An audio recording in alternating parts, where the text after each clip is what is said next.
एगो नथुनिए कारण हमरा समूह बुलाइए ले लिए ना। Music by Amit Gupta.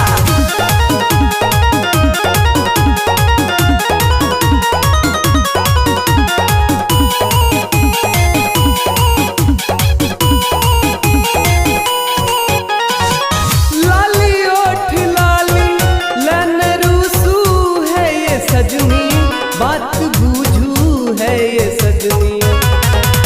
अपना बलम पे बात बूझू है ये सजनी, दर्द जानू है ये सजनी। अछबे कल हम मर जिंदगी अहाँ जुराइए दिलिए ना, ये जुराइए दिलिए ना। एगो नथुनिए कारण, एगो नथुनिए कारण हमरा समूह बुलाइए ले लिए ना। एगो नथुनिए कारण हमरा समूह बुलाइए ले लिए ना। Music by Amit Gupta.